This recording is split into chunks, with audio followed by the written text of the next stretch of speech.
Hi there. Continuing with the books about close protection, bodyguarding, and so on. Um, Back in the early days when I first started in the business, there wasn't really that much in print about it. And the first book that I ever purchased is this one, The Executive Protection Manual. Quite an expensive book, and it's full of charts and diagrams on flowcharts and analysis of how to set up protection on an international level with absolutely nothing really of any value to a guy working in the front line.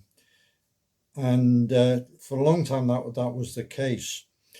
A book that I did get quite a lot out of, and when I picked it up for this review, I hadn't really delved into it for a long, long time.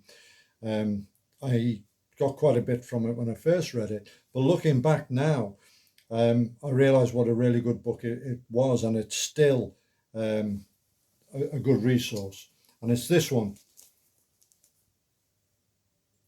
the executive providing executive protection by Dr. Richard Kobetz.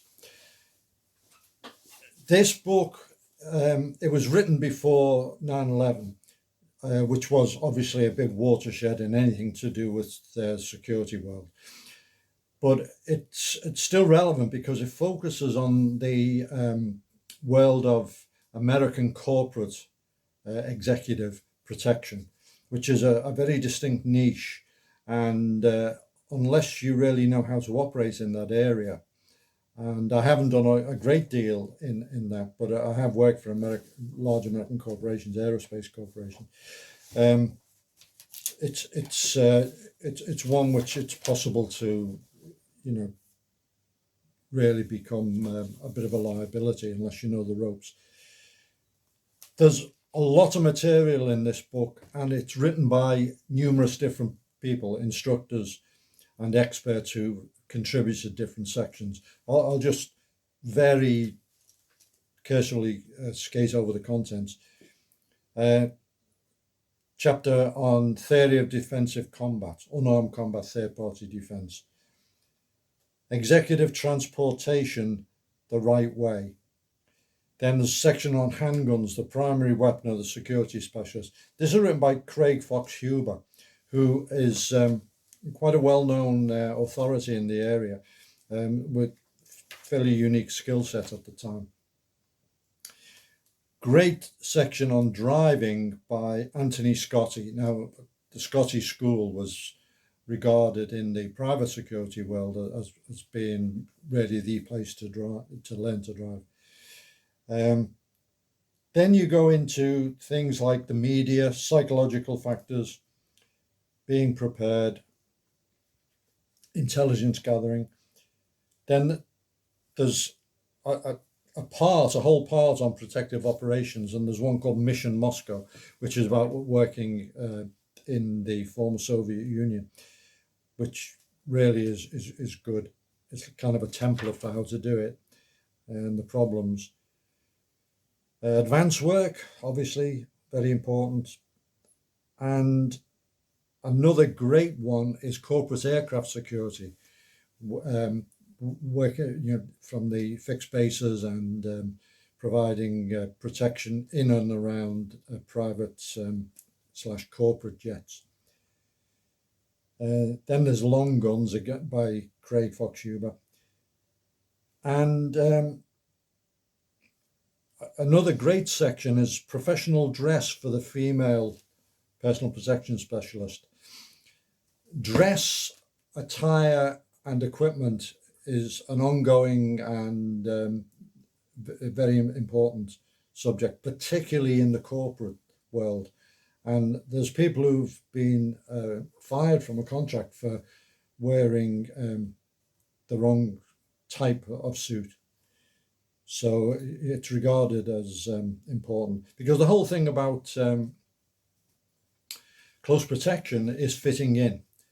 You've got to fit in with the VIP, whatever that VIP is. And in the corporate world, there's a certain image, a certain level of professional dress, behavior, and so on that's required. And in this book, it covers the female, which is very interesting because the female aspect, a guy can get away with wearing the same suit several days running, as long as he presses it in the hotel. But females are usually required to wear a different outfit, just from the fashion thing. And also a lot of female clothing is impractical for fighting, shoes, skirts, and so on. So it's an important point. There's another section on medical kit considerations, and it's not the usual trauma that we go into, gunshot wounds and stabbing and that kind of thing. It's more to do with traveling, illnesses, ailments, medications, and that kind of thing. Excuse me. Nevertheless, very important. And then surveillance and counter surveillance. Brilliant book. This is actually volume 2. I've had volume 1 as well, but I gave it away to a friend in America who was interested in the subject. And that was chock full of stuff as well. So the 2 volumes together are a really, really good resource. It's about providing protection rather than the actual hands-on nuts and bolts. Although hard skills are addressed, the unarmed combat and the pistol and so on. But really, really good, particularly for its time.